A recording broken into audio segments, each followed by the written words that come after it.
ஒருத்தன் ஒருத்தன் உங்களை ஏமாற்றிட்டே இருக்கான்.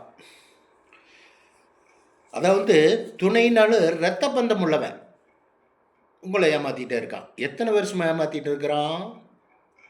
எத்தனை வருஷமாக ஏமாற்றியும் 50 வருஷமாக ஏமாற்றிட்டு இருக்கானுங்க. உங்களை ஏமாத்துறான், பல விதமாக ஏமாத்துறான், பல விதமாக ஏமாத்துறானுங்க, பல விதமாக பொய் பேசுகிறான், பல விதமாக துரோகம் பண்ணுறான். அப்படி உங்ககிட்ட சிரிச்சுட்டு பேசிட்டு நடிக்கிறான். நீங்கள் அதை நம்புறது கிடையாது, இருந்தாலும் அவனை வெறுக்கிறது கிடையாது. அவன் வாழ்க்கையில் சந்தோஷம் மகிழ்ச்சியே இல்லைங்க.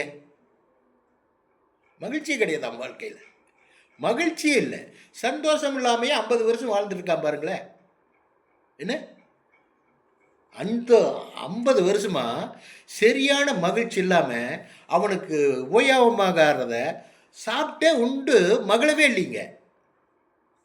நான் சொல்கிறேன், புரிஞ்சிருச்சுங்களா? அவ்வளவு பலாத்தம், அவ்வளவு ஸ்வீட்டு, அவ்வளவு இது எழுத்து புத்தம் புதுசு அதைய சாப்பிட்டு மகிழவே இல்லைங்க. அதை சாப்பிட்டு உணர்ச்சி அதை இதெல்லாம் சாப்பிட்டு சந்தோஷமாகவே இருக்கலைங்கிற அவன் நம்மளை ஏமாத்துறதுக்கே நேரம் சரியாக இருக்குதுங்க.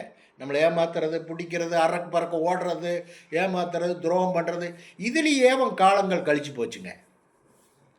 காலங்கள் கழிஞ்சு முன்வரிசை பல்லு கூட விழுந்துருச்சு அவனுக்கு. அப்போ இந்த ஏமாத்துற புத்தி இன்னும் விடலைங்க. இது என்ன காரணம் தெரியுங்களா? அடிப்படை காரணம் பாவச்செயல். பாவச்செயலில் ஜெனிச்சவன் அவன் அப்படித்தான் இருப்பான். அதை வயதாகி முன்னால் ஒரு 3 நாளுக்கு பற்கள் போயும் கூட வீட்டில் சொல்கிறாங்க, அவனுக்கு எடுத்து சொல்கிறாங்க, பற்கள் எல்லாம் போயிடுச்சப்பா, கொஞ்சம் ஜாக்கிரதையாக இருப்பா, முன்னால் இருப்பா அப்படின்னு சொன்னால் அவன் கேட்டுக்கிறதே கிடையாது. என்னங்க, இறைவன் ஒருத்தனை ஏமாத்தினான்னா அவன் தாங்க ஏமாந்து அழிஞ்சு போயிடுவானே தவிர நீ உங்களை ஒன்றுமே பண்ண முடியாதுன்னு சொல்ல வர்றேன். வச்சுட்டங்களா? பாய்.